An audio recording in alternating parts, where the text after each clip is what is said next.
प्रिय भाई और बहनों, हम प्रभु के नाम का धन्यवाद करते हैं आज के सुंदर समय के लिए। और आज के इस अध्ययन में हम एक खास विषय पर ध्यान देंगे जो हमारे उस जिम्मेदारी को हमें याद दिलाता है कि हमें एक दूसरे के लिए प्रार्थना करने की आवश्यकता है। Dear friends, this evening during our Bible study will study one of the greatest obligations of our Christian life, that is intercession for our own people, those who are in authority. Tomorrow we are going to celebrate the Republic Day of our country. In 1950, this country became republic, and so tomorrow we'll be celebrating that. So I thought that for only today's Bible study, we will look some very important guidelines from the Word of God, so that we are reminded every day that we pray for people who are in authority. इसके पहले कि इस अध्ययन को करें, आइए हम प्रार्थना करें। Let us pray. धन्यवाद, स्तुति और महिमा के योग्य पिता परमेश्वर, स्वर्ग और पृथ्वी के स्वामी, हम आपको धन्यवाद देते हैं प्रभु कि आज शाम फिर से हम आपके वचन को पढ़ सकते, प्रभु इसका अध्ययन कर सकते हैं। हमारी प्रार्थना प्रभु इसके द्वारा आप हमसे बातचीत करें, हमारे मनों को प्रभु एकाग्रचित करें प्रभु जी, ताकि हम आपके वचन की तरफ अपने ध्यानों को लगा सकें। जो बीमार है प्रभु उनको छुए चंगाई दें, जो परेशान है दुखी है प्रभु उन पर आपका अनुग्रह, अपनी शांति उनको दें, उनके जीवनों को प्रभु स्पर्श करें ताकि वो भी आपकी महिमा कर सकें। और जो आपको खोजिए प्रभु उनमें से हर एक पर आपकी आशीष पाया जाए। हमारे उद्धारकर्ता प्रभु यीशु मसीह के पवित्र नाम से मांगते हैं, आमीन।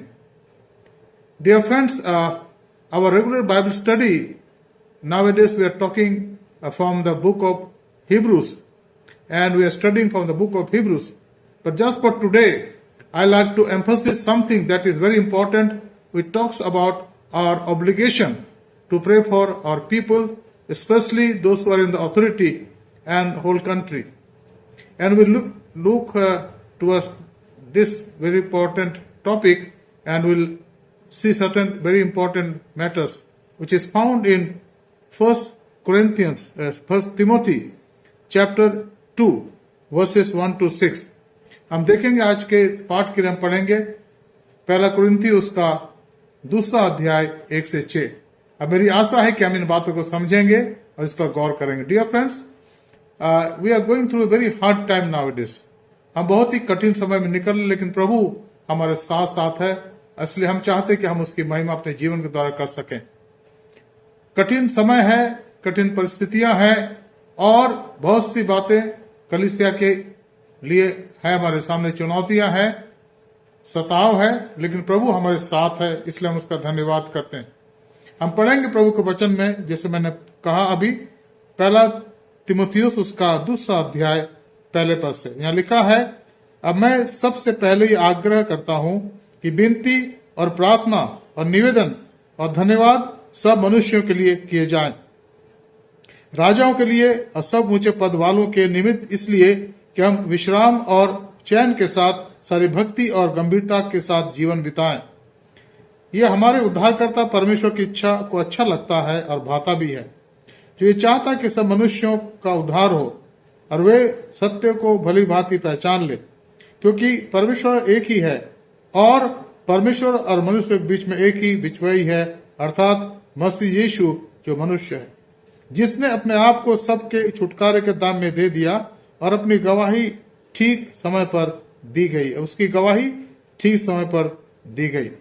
Dear friends, this evening I am just taking only for today, because tomorrow we will be having our Republic Day, where we have our own constitution.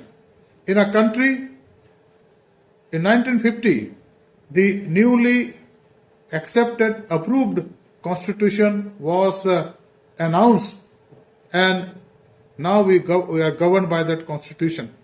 And therefore, we are going to celebrate tomorrow. And that will be a great celebration all over India. And we gather to hoist the national flag and also have some activities, and we pray to God for the people who are in authority in our country. And therefore this is a very important occasion for our people in our country to think and prepare ourselves for that. Now the word of God says, number one, first point is, first of all, then I urge that supplications, prayers and intercessions and thanksgiving be made for all people. जो पहली बात यहां पर हम देखते हैं वो यह है कि लिखा है, संत पौलुस कहते हैं अपने आत्मिक पुत्र तीमुथियुस को कि अब मैं सबसे पहले ये आग्रह करता हूं कि विनती और प्रार्थना और निवेदन और धन्यवाद सब मनुष्यों के लिए किए जाए। हम लोग जो इस संसार में प्रभु के लोग हैं, प्रभु ने हमें बुलाया है, उसने ठहराया है, उसने हमें शुद्ध करा है अपने नाम के लिए। हमें उन लोगों को अपनी प्रार्थना में याद करना है जो इन कामों के अंदर पाए जाते, जिसे हम आगे चल के देखेंगे। लेकिन यहां लिखा है क्या करने की आवश्यकता है। पौलुस यहां पर कलीसिया से निवेदन करता है, और तीमुथियुस पौलुस का एक आत्मिक चेला था, आत्मिक शिष्य था, जिसको पौलुस के द्वारा नवजीवन की आशीष मिली। वो लुस्त्रा का रहने वाला था, उसकी मां एक यहूदी स्त्री थी, पर पिता उसके एक यूनानी थे। लेकिन जब उसने अपने आंखों के सामने संत पौलुस को पत्थरवाह किए जाते हुए देखा तो वो बदल गया, और उसके वचन को सुना, वो बदल गया। उसने इस बात को महसूस करा कि ये व्यक्ति जो विद्वान है, अच्छी बातें करता है, सुसमाचार प्रचार के लिए उसको मारा जा रहा है। उसके मन के अंदर एक परिवर्तन आ गया, वो तब्दील हो गया। Dear friends, we see here a person by name St. Paul who was being stoned at Lystra, where he had gone to evangelize, to proclaim the good news among the people who were living there, the Gnostics, the general people, and the Jews also, and the barbarians. And so, as he was doing that in the town of Lystra, people, they were filled with all type of envy and angry, and they want to take revenge, and they drag him out. They started stoning him, and then they stoned him till they felt that he is dead now, and they left him. But this boy, who was that time boy, a young youth called Timotheus, was there, and that penetrated his heart, and he subsequently became a servant of the Lord, and he was serving in the church. And to him Paul is writing. Now what is writing? वो क्या लिखता है यहाँ पर? वो लिखता है, पहली बात जैसे मैंने पढ़ा आपके सामने, अब मैं सबसे पहले ये आग्रह करता हूं कि विनती और प्रार्थना और निवेदन, विनती, प्रार्थना और निवेदन। देखिए, विनती और प्रार्थना अपने आप में एक ही चीज है, लेकिन निवेदन का मतलब है तो होता है दूसरों के लिए प्रार्थना। हम लोग जो प्रभु के लोग हैं, हम लोग प्रार्थना करते हैं, अपने आप को प्रभु के हाथ में सौंपते हैं, और हम जानते हैं कि प्रभु हमारे जीवन की आवश्यकता पूर्ति करता है और वो हमें कभी नहीं छोड़ेगा। इसलिए प्रार्थना करने के लिए हमें मोटिवेट किया गया। Dear friends, we are being motivated here for Saint Paul write to his spiritual son Timothy, says I urge that supplications and prayer, विनती और प्रार्थना। Now how many minutes we pray in a day? यहां जो सवाल है कि हम कितने दिन के लिए, कितने समय, कितने मिनट के लिए प्रार्थना करते हैं। सुबह उठ के हम क्या प्रार्थना करते हैं कुछ समय के लिए, और फिर अपने नित्य कर्मों से फारिग होकर, निवृत्त होकर के हम बाइबल लेकर बैठते हैं, प्रार्थना करते हैं, मनन करते हैं। अगर नहीं करते तो हमें इसे करने की आवश्यकता। अगर हम नहीं करते हैं तो ऐसा हमें करने की आवश्यकता, क्योंकि परमेश्वर इस काम के लिए हमें बुलाता है, हमें अपने सामने बुलाता। वचन में लिखा है भजन 1 में, धन्य पुरुष के लिए कि वो उस वृक्ष के समान है जो बहती नालियों किनारे लगाया गया है, जो अपनी ऋतु में फलता है। इसलिए जो कुछ वो पुरुष करे वो उसमें सफल होता है। जब हम अपने जीवन में प्रभु के संगति में रहते हैं, वो जो बहता हुआ सोता है, और यही बात प्रभु यीशु मसीह ने किसको कही थी? सामरी स्त्री से कही थी। अगर तुम मुझे विश्वास करती कि कौन तुझसे बात करता है तो तू उससे मांगती हो, तुझे जीवन का जल दे देता। और हम पढ़ते इसके बारे में यूहन्ना के सुसमाचार के 4 अध्याय में। प्रभु यीशु मसीह ने आगे उसको ये कहा कि जो ये जल पिएगा जो मैं उसको दूंगा, ना केवल वो तृप्त हो जाएगा पर वो सोता बन जाएगा उसके हृदय में और उमड़ता रहेगा, लबरेज होकर। मैं सोचता हूं कि जब हम प्रभु के सामने आकर के सुबह या शाम को थोड़ा समय निकाल करके वचन का अध्ययन करते हैं, पढ़ते हैं, तो प्रभु हमसे बात करता है। प्रभु का वचन हमारे जीवन के अंदर कार्य करता है ताकि हम उसके लिए शुद्ध किए जाएं और पवित्र किए जाएं।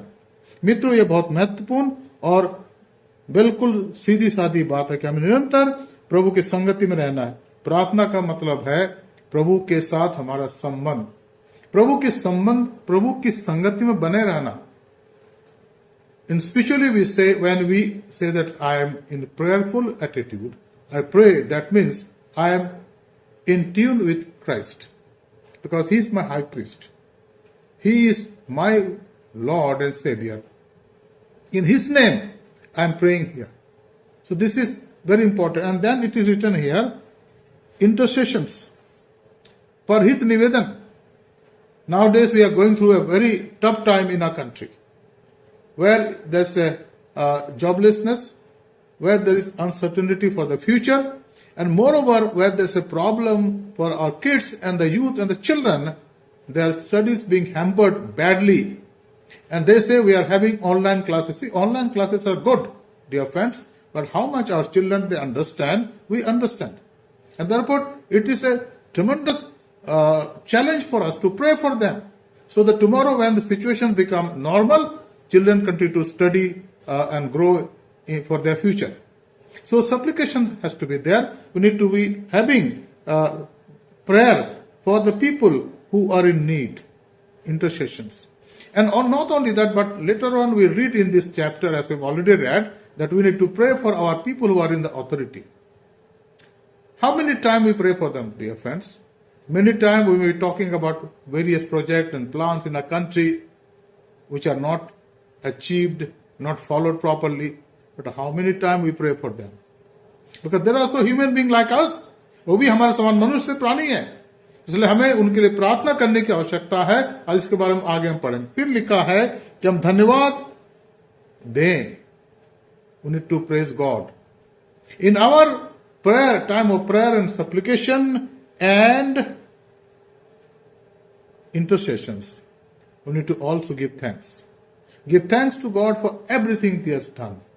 O my soul, bless the Lord and not forget all His benefits. Whatever He has done in our life, we need to be thankful to Him.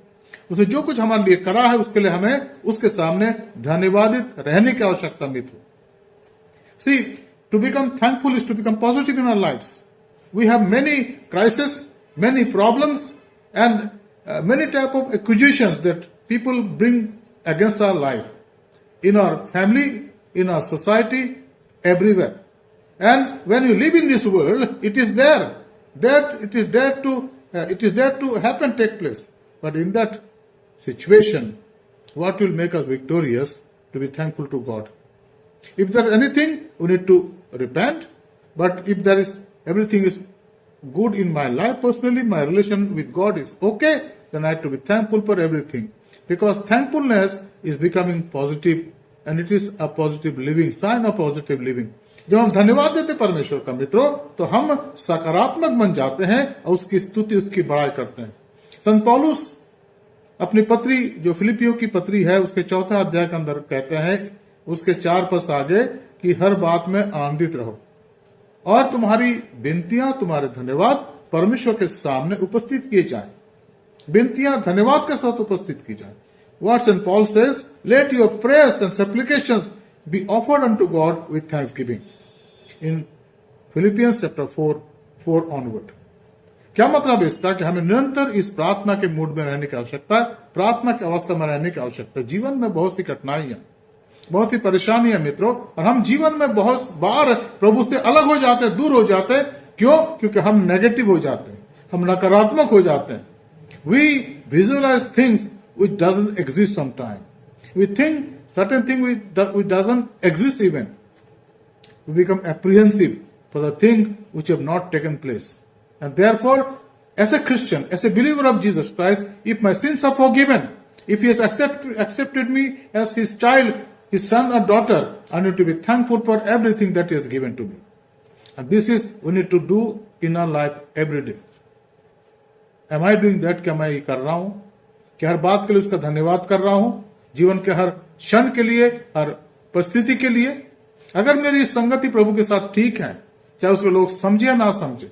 कई बार जब हम जिम्मेदारी में होते हैं, जब आप जिम्मेदारी में होते हैं तो आपके ऊपर बहुत सी बातें आती हैं, लोग कहते हैं, लेकिन अगर उसमें सत्य नहीं है तो प्रभु में हम बढ़ते चले जाएं और उसका धन्यवाद करते चले जाएं। तो प्रभु यही आपसे और मुझसे चाहता है। तो पहली बात है कि हम निरंतर प्रभु के सामने होकर के विनती, प्रार्थना, निवेदन और धन्यवाद के साथ आगे बढ़े। सब मनुष्य के लिए ऐसा करें, चाहे वो हमारे साथ के हो, चाहे हमारे पास रहते हो, दूर रहते हो, चाहे उच्च अधिकारी हो, चाहे हमारे साथ के काम करने वाला हो या हमारी सेवा में हो, कोई भी क्यों ना हो, क्या हम उनके लिए प्रार्थना करते हैं। आज हमारे देश में हमारे कुछ भाई बहन शायद इसलिए कि वो समझ नहीं पाते हैं, हमारे जीवन के लिए परेशानी उत्पन्न कर रहे हैं, उनके लिए हम प्रार्थना करें। प्रभु यीशु मसीह ने यही तो कहा था, वचन में लिखा कि जो तुम्हें सताए, जो तुम्हें परेशान करे, उनको आशीष दो, उनके लिए प्रार्थना करो। क्या हम प्रार्थना करते हैं? हम लोग कल किसी जगह में थे राजस्थान में, जहां एक परिवार में मैं गया, 3-4 परिवार के लोग आए थे। तो मैंने एक महिला जो वहां पर थी, उनके बहुत से बच्चे वहां पर थे, कई महिलाएं थी, 2-3 पुरुष भी थे। तो एक ने कहा कि फादर, हमारे जो पति हैं वो बहुत शराब पीते हैं और मैं परेशान हो गया, बहुत परेशान हूं। तो मैंने उसको कहा कि बेटा 1 महीने तक अपने पति के लिए प्रार्थना करो। तो उसने कहा क्या प्रार्थना करूं, मुझे पता नहीं है। तो मैंने उसको सिखाया कि हे प्रभु, मुझ पर दया कर और मेरे पति के जीवन के अंदर कार्य कर, ताकि उसके मन में शराब के लिए घृणा आ जाए और वो शराब पीना छोड़ दे। मैंने कहा यीशु मसीह के नाम से आमीन। और तब मैंने कहा बेटा ये प्रार्थना आप करोगे। उसकी उम्र करीब करीब 28-29 साल की वो महिला। मैंने कहा कि 1 महीने के अंदर आपके पति प्रार्थना के उत्तर में शराब छोड़ देंगे। और बहुत से इसी बात है। तो धन्यवाद के साथ हम प्रार्थना करते हैं प्रभु के नाम से, प्रभु हमारी सुनता है, हमारे द्वारा बड़ा कार्य करता है। दूसरी बात यहां पर हम पढ़ते हैं, यह लिखा है दूसरे पद में, राजाओं और सब ऊंचे पद वालों के लिए निमित्त, इसलिए कि वह विश्राम और चैन के साथ सारी भक्ति और गंभीरता से जीवन व्यतीत करें। The second thing that is we read here, for kings and all who are in high positions, that we may lead a peaceful and quiet life, godly and delighted, dignified in every way।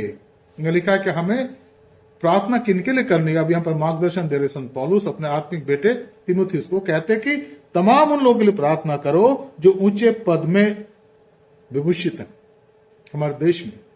और मित्रों, आपको पता है कि हम हमेशा, खासकर हमारी आराधनाओं में, हमारे देश के अगुओं के लिए प्रार्थना करते हैं। महामहिम और प्रधानमंत्री और मुख्यमंत्रीगण और राज्यपालगण और IAS IPS ऑफिसर्स के लिए प्रार्थना करते हैं। क्यों प्रार्थना करते हैं? हम उनको नहीं जानते व्यक्तिगत रूप से, न वो हमें जानते, लेकिन हम इस बात को महसूस करते हैं कि परमेश्वर उन सबको एक एक को नाम बनाम जानता है। अगर परमेश्वर उनको जानता है और मैं उनके नाम लेकर प्रार्थना करता हूं तो परमेश्वर उन्हें आशीषित करेगा। और यही बाइबल में हमें सिखाया गया है, यही हम सीखते हैं। मसीह कलीसिया का यही तो एक बहुत बड़ा प्रिविलेज है, सौभाग्य कि हम अपने अधिकारियों के लिए प्रार्थना करें और उन प्रार्थनाओं के प्रभाव से उनके जीवन के अंदर प्रभु बड़े बड़े काम करता है, प्रभु उनके जीवन को आशीषित करता है। Dear friend, we are taught in the word of God to pray for our higher authorities, president, prime minister, governors, chief ministers, MPs, MLAs, and everyone. We have to pray for them because they are appointed by God. They are appointed by God, and when they are appointed by God, they need our fervent prayer, daily prayer. Prayer is a spiritual strength for them. They may not know Jesus Christ in their life, but let us pray also that Lord, let them know that there is only one who came from heaven to die on this earth, and that is Lord Jesus Christ. Because of our prayer, because of your prayer, there will be a miracle in their lives. They may be facing lot of obstacles, lot of crises, because they run this government, run our country. They have various crises in their lives. But when you pray for them, when I pray for them, it is the power of God and the Holy Spirit who will help them to understand and go about smoothly and bring this nation in a peaceful manner. This is possible, dear friend.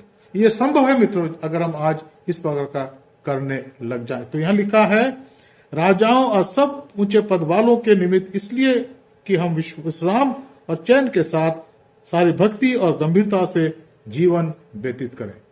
हमें इनके लिए प्रार्थना करने की आवश्यकता कि हम अपने देश में शांति के साथ रहें।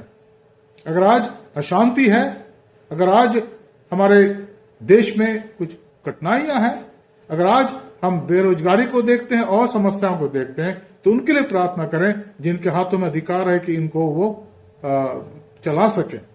उनके लिए प्रार्थना करें कि प्रभु इन पर अनुग्रह करें, ताकि ये आपकी सामर्थ्य में होकर इस देश का संचालन आपकी महिमा के लिए कर सके। और ऐसा होगा, ऐसा हो रहा है।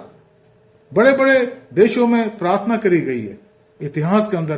प्रभु जो स्वर्ग का प्रभु है, स्वर्ग का परमेश्वर है, उसने सब कुछ परिवर्तित कर दिया और शांतिमय जीवन संभव हो गया। हम साथ ही साथ प्रार्थना करें अपने कलीसिया के अगुओं के लिए। हमारे जो अगुए हैं कलीसिया के, चाहे हम उनको किसी भी नाम से क्यों ना कहें, उनके सामने भी परिस्थितियां आती हैं, कठिनाइयां आती हैं, उलझनें आती हैं। कई बार मनुष्य होने के नाते वो भी अपने जीवन के अंदर परेशानी को महसूस करते हैं। लेकिन अगर हम प्रार्थना के द्वारा उनको उठाते हैं, प्रार्थना में उनको उठाते हैं, उनके लिए प्रार्थना करते हैं, तो प्रभु उनके द्वारा आश्चर्य कर्म करता है। Dear friends, in our church also we have leaders who may be facing trouble and crisis. Let us start to pray for them, and we are doing already. Let us grow in this habit of praying for others, and the spiritual leaders and the political leaders and anyone that those who are having high authority or the authority on anything that for the good of this nation, let us pray for them. And the result for this type of prayer is, St. Paul says, so that godly and dignified life is possible for us. A quiet life, good life. When we pray for them, God will, in the return, God will give us a good life, dignified life and a purposeful life. तो इसको हमें अपने जीवन में ध्यान में रखना है और ऐसे करने की आवश्यकता। तीसरी बात हम यहाँ पाते हैं जो लिखा है पहला तीमुथियुस 2 अध्याय उसके 3 पद में, यह हमारे उद्धारकर्ता परमेश्वर की को अच्छा लगता है और भाता भी है, जो ये चाहता है कि हम सब मनुष्यों का उद्धार हो, वे सत्य को भली भांति पहचान ले। अब हम दूसरों के लिए प्रार्थना क्यों करें? कल हम अपने देश के इस महान हमारे प्रिय राष्ट्र के अंदर उस संविधान को लागू किए जाने के दिन को मना रहे, और हम जगह जगह देखेंगे कि लोग झंडा फहरा रहे हैं, उनका सम्मान कर रहे हैं, क्योंकि हमारा झंडा हमारे देश का प्रतीक है। हम उस तिरंगे का सम्मान करते हैं, लेकिन उसके पीछे जो उद्देश्य वो ये है कि हम इस बात का प्रचार करते हैं, इस बात को फैलाते हैं संसार में लोगों के सामने कि हम एक सार्वभौम, एक स्वतंत्र गणतंत्र राष्ट्र हैं। हर एक गणतंत्र का मतलब होता है हर एक व्यक्ति का अधिकार, समान अधिकार जो हमें दिया गया। इस देश में हम चाहे किसी भी मत के हों, किसी भी भाषा के बोलने वाले हों, कोई भी हमारा कार्य है, हम एक रूप में भारत के नागरिक हैं। और इसलिए ये जो हमारा राष्ट्रीय पर्व जिसको हम कहते हैं 26 जनवरी का गणतंत्र दिवस, वो हमें याद दिलाता है कि हमारे पास एक संविधान है जो हमें अलग अलग, हम भाषा के लोग, अलग अलग विश्वास के लोग हैं, अलग अलग क्षेत्र से आते हैं, लेकिन हम सब भारतीय हैं। भारत देश को संसार का सबसे बड़ा गणतंत्र देश कहा गया है। हमारा जो संविधान है वो बहुत ही व्यापक है और उस पर हमें गर्व है हमेशा। तो यहां पर हमें क्या करने की आवश्यकता है? यहां पौलुस कहते हैं अपने आत्मिक बेटे को, और 2 अध्याय के पहले तीमुथियुस के 3 और 4 पद में कहते हैं क्यों हम ऐसा करें, क्यों हम प्रार्थना करें। Why should we pray? Why should we make intercession for our leaders? Why? The reason is here, he says, this is good and it is pleasing in the sight of God, our Savior, who desires all people to be saved and to come to the knowledge of the truth. This is why it is important. So that they who may be walking in spiritual darkness or in the confusion, state of crisis in their spiritual life or mental life or any type of thing that we know as a human being, they must come to that saving knowledge of living God, saving knowledge of the Most High. And therefore we need to pray. Therefore we need to pray. हमें क्यों प्रार्थना करने की आवश्यकता? ताकि लिखा है, ताकि ये हमारे परमेश्वर की इच्छा है, ये अच्छा लगता है उसको. He is happy that we pray for others.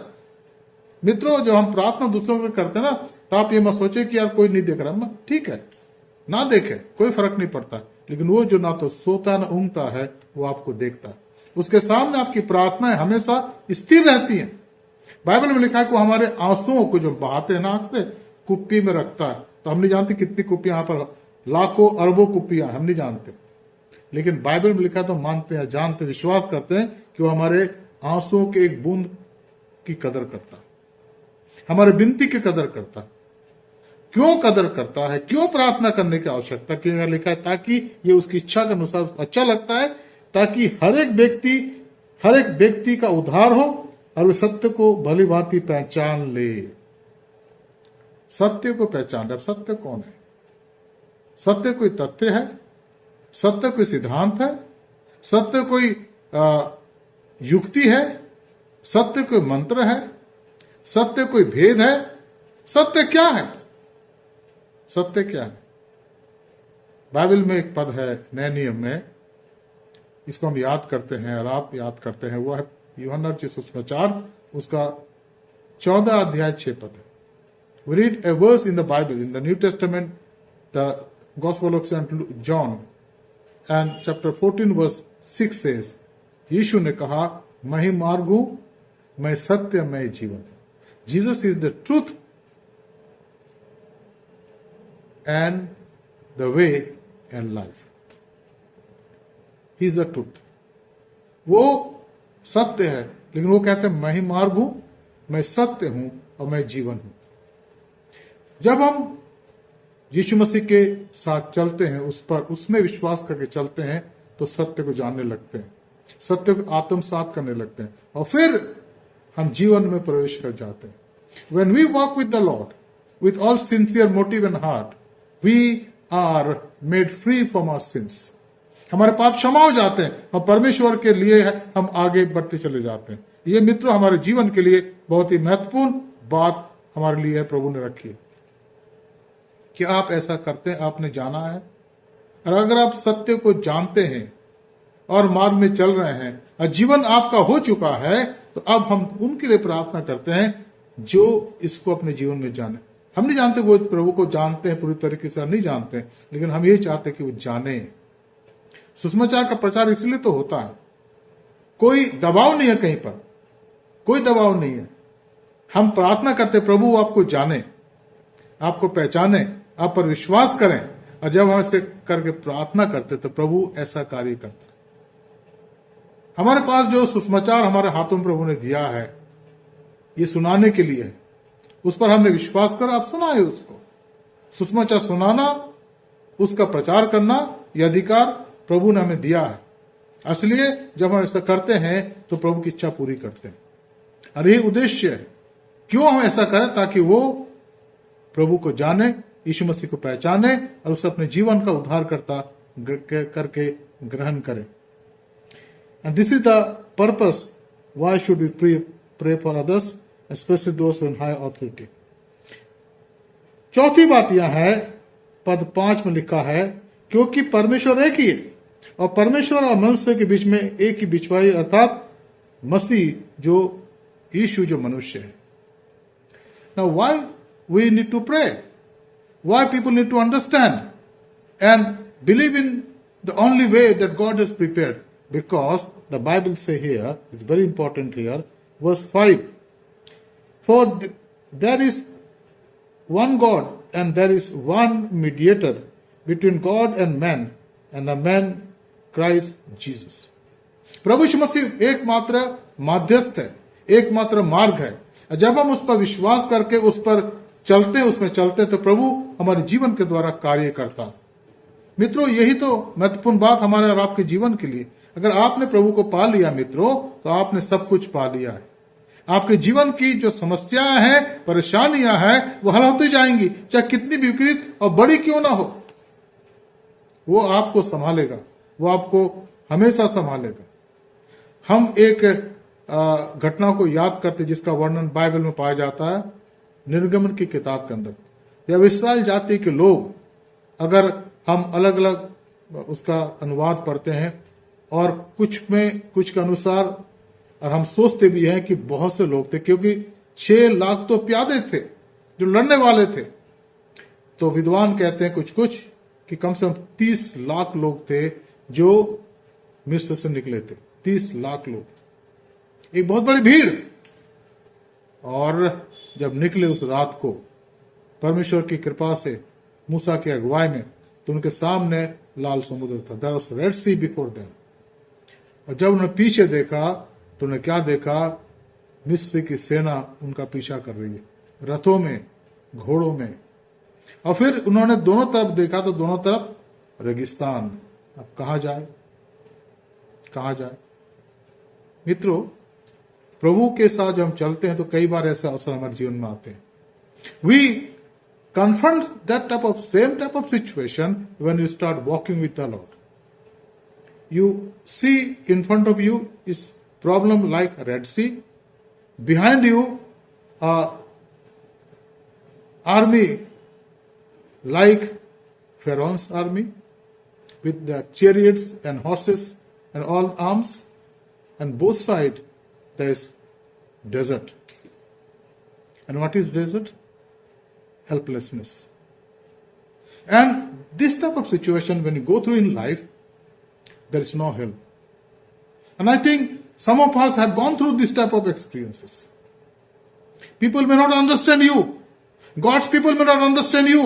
And you feel confused. And then same thing happened to Israelites. And what they started saying to Moses, why you brought us here? I mean, it's only few hours before they left Egypt to go towards the promised land. And now they're saying, Moses, why you brought us here? It would have been good for us to be there in slavery rather than to die here in the wilderness. And then Moses, the servant of God, looked toward God's grace and mercy, said, God, what should I do now? And God said, stand still and see the mighty work of God. And what happened? Within few hours of time, the Red Sea was divided in 2 parts. The waters were standing, and in between there was a road, a huge road, on which everyone crossed the Red Sea. And then, by that time, God had already held the army of Pharaoh. They're not able to come. परमेश्वर के वचन में लिखा है कि परमेश्वर जो उनके साथ आग के खंभे में चलता था वो पीछे चला गया और ये लोग समुद्र से निकल गए, क्योंकि वो जो सड़क के मार्ग बन गया था। और तब परमेश्वर के दास मूसा को कहा गया, अब तो अपनी लाठी उस पानी में दोबारा मार जो सूख गया है, दोनों तरफ पानी है। जब मूसा ने ऐसा करा, क्योंकि तब तक ये लोग आ चुके थे, जब जैसे ये निकल के उधर चले गए और कुछ समय के बाद ईश्वर ने इनके मन में डाला कि ये भी पीछा करते आए, और जैसे ही वो आकर चलने लगे वो सोचे हम भी निकल जाएंगे, वहां जाकर उनको मार डालेंगे। मूसा के लाठी के ऊपर उठाते ही और उसको मारते ही दोबारा जो समुद्र का पानी है बहने लगा और पूरी सेना उस समुद्र के जल में डूब मरी। फिरौन भी डूब मरा। हमारा परमेश्वर आश्चर्य कर्म करने वाला है। जीवन में अगर आपकी परेशानी है, दुख है मित्रों, आप कष्टों में है, चिंता में है, परेशान मत होइए, आपको निकाल देगा। एक शर्त है कि आपका जीवन पवित्र होना चाहिए।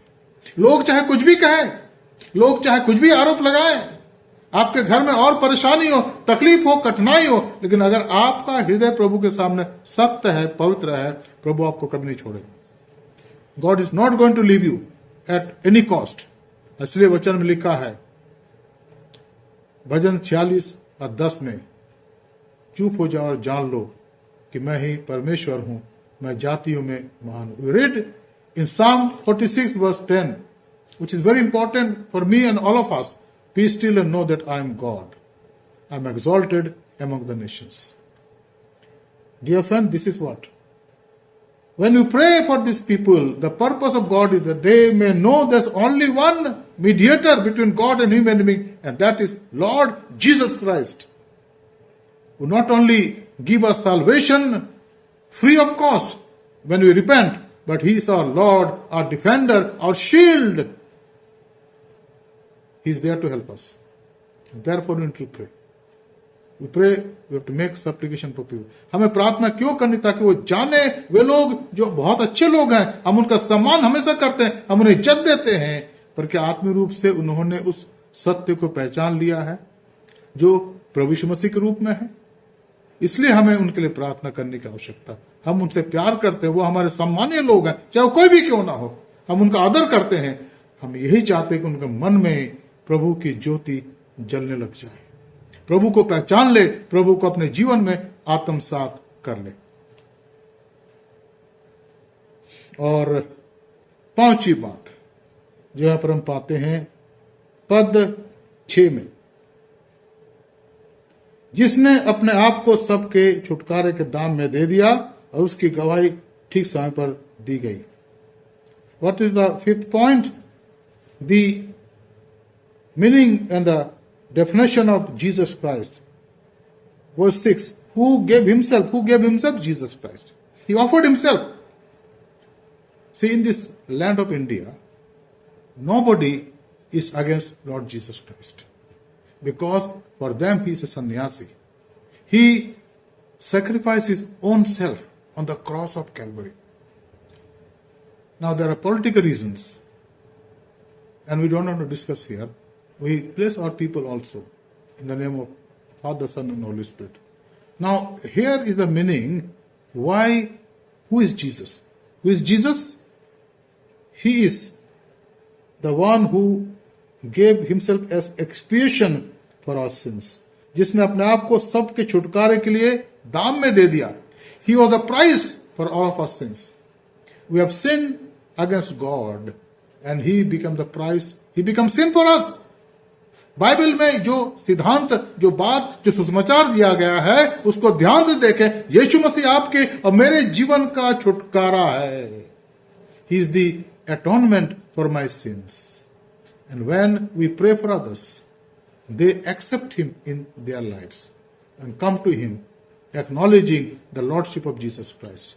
यहाँ लिखा है, जिसने अपने आप को सबके छुटकारे के दाम में दे दिया और उसकी गवाही ठीक समय पर दी गई. One who gave himself as a ransom for all, which is the testimony given at the proper time. And the word of God says, we read in Galatians chapter 4 verse 4. क्या पढ़ते हैं गलतियों 4 अध्याय के 4 पद में कि जब समय पूरा हुआ तो परमेश्वर का पुत्र यीशु स्त्री से उत्पन्न हुआ, ताकि व्यवस्था वालों को व्यवस्था से छुड़ा ले और नई व्यवस्था का अधीन करे जो प्रेम की व्यवस्था है. और जो व्यवस्था के बाहर थे उनको भी अपने पास बुला ले, क्योंकि उसकी मृत्यु सबके जीवन को प्रभावित करता है. मित्रों, हम धन्यवाद देते परमेश्वर का आज के वचन के लिए. ये बहुत ही पावरफुल वचन है, सामर्थ्य वचन है, जिसके द्वारा प्रभु हमसे बातचीत करता है. हम अपने जीवन के द्वारा प्रभु की महिमा करना चाहते हैं. आइए, जबकि हम कल अपने देश के गणतंत्र दिवस को मनाएंगे, अपने आप को तैयार करें. हम प्रण लें 3 बातों के लिए. पहली बात, हे पिता परमेश्वर, मैं आपका धन्यवाद करता हूं. Lord Jesus, I want to thank you कि आपने मुझे इस धन्य देश में नागरिक होने का गर्व प्रदान किया. I thank you Lord that you have given me the privilege to be the citizen of this wonderful nation called India. I feel so privileged, so proud to be Indian. मैं धन्यवाद देता हूं प्रभु कि आपने मुझे इस देश का नागरिक होने का सौभाग्य दिया. मैं अपने आप को गौरवान्वित महसूस करता हूं. पहली बात, हम अपने इस देश के नागरिक होने के अधिकार के लिए प्रभु का धन्यवाद दें. यह प्रभु की तरफ से हमें दिया गया. हमने इसके लिए कुछ नहीं करा. अगर आज हम आजाद है तो हमारे उन आदरणीय स्वतंत्र सेनानियों के लिए, जिन्होंने आज से 70 साल पहले अपनी जानें दी, जिन्हें अपनी जिंदगी के अच्छे क्रीम के दिनों को इस देश के लिए निछावर कर दिया, आजादी के लिए। हम आज उनके लिए प्रभु का धन्यवाद करते हैं और उन नामों को हम जानते हैं, उनके लिए प्रभु का धन्यवाद देते हैं। हम इस देश में होने के लिए प्रभु का धन्यवाद दें और हम सब प्रभु का धन्यवाद करते हैं कि हम इस देश में नागरिक के रूप में हैं, जहां पर हमारे सैकड़ों हजारों हमारे स्वतंत्रता सेनानियों ने अपनी जानें दी है ताकि आज हम आजाद भारत में सांस ले सकते हैं, गुलामी से छूट करके। हम धन्यवाद देते हैं हमारे राष्ट्रपिता के लिए, हमारे उन लोगों के लिए जो हमारे देश के अग्रणी हैं, उन सब के लिए हम ईश्वर का धन्यवाद करते हैं। इस बात को महसूस करें, केवल आज नहीं लेकिन रोज महसूस करें, रोज महसूस करें कि प्रभु मैं आपका धन्यवाद करता हूं कि मैं इस धन्य देश भारतवर्ष का नागरिक हूं, जो मेरा अपना देश है, मेरे बाप दादाओं का देश है। आपने देश मुझे दिया है, इस देश के लिए मैं आपका हमेशा ऋणी हूं प्रभु। मैं चाहता हूं कि हमारे देश के और भी लोग उस सत्य को जाने जो इस दुनिया में यीशु मसीह के रूप में आ गया। दूसरी बात, हम उसके वचन को रोज पढ़ें और उस पर मनन करें, क्योंकि यही हमारी आशा है, यही हमारे जीवन है और यही हमारे जीवन को आगे बढ़ाता है। हमारे लिए उन्नति तरक्की का रास्ता यही है। कितने बार हम वचन को देखते हैं, छोड़ देते हैं, समय नहीं होता पढ़ने का। और इन दिनों में जबकि हम एक ऐसे युग में है जहां पर हमारे पास स्मार्टफोन्स हैं, मोबाइल्स हैं, कितने घंटा हम उसको देखने में पढ़ने में लगाते हैं। ये ठीक है थोड़ा समय, लेकिन अधिकतर समय हम प्रभु के वचन को दें, उसके सामने झुक कर प्रार्थना करने वाले बन जाएं। और आज हम इस बात का प्रण करें, let us make a resolution today that Jesus, I'll every day read your word and pray to you for our own nations, for our respected national leaders, for our respected church leaders, and our people who are proclaiming the good news of Jesus Christ. And others also, let us pray for them. Irrespective of any caste, creed, and faith, pray for them because we love each one. हम सबसे प्रेम करते हैं। ईश्वर सबको आशीष दे। तो दूसरी बात, और हम प्रार्थना करें और एक अच्छा जीवन व्यतीत करें, एक नमूने का जीवन व्यतीत करें जिससे प्रभु की महिमा। और तीसरी और आखिरी बात, अपने जीवन को यीशु मसीह के द्वितीय आगमन के लिए तैयार करें। Let us prepare ourselves for the second coming of our Lord Jesus Christ. He is going to come soon. उसने कहा कि मैं आने वाला हूं। प्रेरितों काम के पहले अध्याय में जब प्रेरित और बाकी लोग यीशु मसीह के साथ उस जगह जा रहे थे जहां से यीशु मसीह को स्वर्ग में उठा लिए जाते और उठा लिए गए, तो लोगों ने पूछा, चेलों ने पूछा कि हे प्रभु आप हमें राज्य कब फेर देंगे। वो आजाद होना चाहते थे। उनके सामने एक ऐसी आजादी थी जो राजनीतिक आजादी होगी, शायद आत्मिक आजादी भी होगी, लेकिन अधिकतर वो सोच रहे थे आत्मिक आजादी से बढ़कर वो हमें राजनीतिक आजादी देगा। हम आजाद किए जाएंगे रोमियो के अधिकार से, जहां पर हमें शोषण का सामना करना पड़ता। और बाकी सारी बातों को सोच रहे हैं। तब यीशु मसीह ने क्या कहा, समयों और कालों को जानना तुम्हारा काम नहीं है। This is not your job to calculate और मेक काउंट द डेज और मंथ और year when the kingdom will be given to you. But you stay, wait, and then the Holy Spirit will come upon you. पवित्र आत्मा तुम पर आएगा और तुम मेरे गवाह हो गए, यरूशलेम में, यहूदिया में, सामरिया में और पृथ्वी की छोर तक। और आज 2000 साल हो गए मित्रों, हम लोग प्रतीक्षा कर रहे यीशु मसीह आने वाला है। क्या वो नहीं आएगा? नहीं, वो आएगा, वो जरूर आएगा कि उसने कहा मैं आऊंगा, वो आएगा। और जब वो आएगा तो आपको और मुझे अपने साथ ले जाएगा। पर ऐसा जीवन व्यतीत करें कि हम उसके साथ जाने वाले बन जाएं। दुनिया की संपत्ति, दुनिया की आशीषें, तमाम बातें जो प्रभु ने हमें यहां दी है, यही रह जाएगी। हम यहां से चले जाएंगे। और लिखा बाइबल में कि हम परिवर्तित किए जाएंगे, will be transformed at the time of rapture and he will lift us up will be there with him, reign with him. And matters related to that written in the Word of God. We can read Revelation and other books also. हमें अपने को तैयार करने की आवश्यकता है। तीसरा कार्य जो हमें करना है, प्रभु का धन्यवाद हो हमारे देश के इस महान गणतंत्र दिवस के लिए, जिसको आज हम 26 जनवरी को मनाने जा रहे हैं।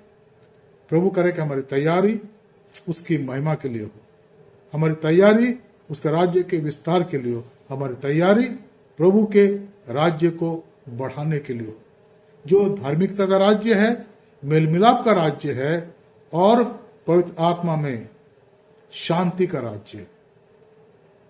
और यही राज्य हमारे दिलों में है, जिसको हमें बाहर फैलाना है। धार्मिकता, ईश्वर के साथ मेल मिलाप और पवित्र आत्मा में शांति। आइए हम प्रार्थना करें। Heavenly Father, this evening we are grateful to you for speaking to us. Thank you, Lord, for the word that has come to us. And this evening, Lord, as we have studied the word, we pray, let your name be glorified and exalted. हम धन्यवाद देते प्रभु आपके वचन के, जिस पर आज हमने चर्चा करी प्रभु जी। पहले कुरिन्थी के इस तिमुथियुस के इस दूसरा अध्याय के कुछ पदों को 1 से 6 पद पर प्रभु जी हमने देखा किस प्रकार से आपने तिमुथियुस को प्रोत्साहित करा कि उसे और कलीसिया को निरंतर प्रार्थना में लगे रहने की आवश्यकता है हमारे देश के अगुओं के लिए, ताकि हमारा जीवन शांतिमय हो, आनंदमय हो। हे प्रभु आप अनुग्रह करें, हमें हर एक पर आपका हाथ हो प्रभु, हमें संभालें, हमारे जीवनों को आप अपने महिमा के लिए इस्तेमाल करें। अभी तक हमें संभाला प्रभु, आगे भी संभाले, सहायता करें। हमारी प्रार्थना प्रभु हमारे देश के अगुओं के लिए, हमारे राष्ट्रपति, हमारे प्रधानमंत्री, हमारे मुख्यमंत्रीगण, हमारे एमपीस, हमारे एमएलएस, हमारे तमाम सेना के जवान, पुलिस के जवान और उन सब लोगों के लिए प्रभु जो आईएएस आईपीएस ऑफिसर्स हैं और उच्च पद अधिकारीगण हैं और उनके अधीनस्थ जितने कर्मचारी, प्रभु उन्हें आशीष दें, इस देश को आशीष दे प्रभु जी। हम भारत देश के लिए प्रार्थना करते हैं, इस देश की रक्षा करें ताकि देश बहुत साल तक बना रहे परमेश्वर, इसमें आजादी बनी रहे, ताकि हम आपकी आराधना निरंतर आत्म सच्चाई से करें और उनके लिए भला करें प्रभु जिनकी आवश्यकताएं हैं, उनकी मदद करें प्रभु जिनकी आवश्यकता है। हमारी सहायता, हमारी मदद करें। इस कलीसिया पर आपकी आशीष हो। Lord bless this church and let each one in this congregation may continue to grow in you, love you and depend upon you. यीशु मसीह के पवित्र नाम से मांगते हैं, आमीन। And now let us receive the benediction. अब हमारे खुदा यीशु मसीह का फजल, खुदा बाप की मोहब्बत, रूह कुदूस की इफाकत और शिराकत हमें सरे के साथ इस समय और हमेशा तक होती रहे, आमीन। प्रभु आपको आशीष दे। May the Lord bless all of you as we all of us prepare ourselves for tomorrow, that is 26th of January 2022, celebrating the great Republic Day of the great nation India, which is my motherland, which is your motherland. May God bless all of you. Jesus is Lord. Jesus is Lord. May God bless you. Thank you.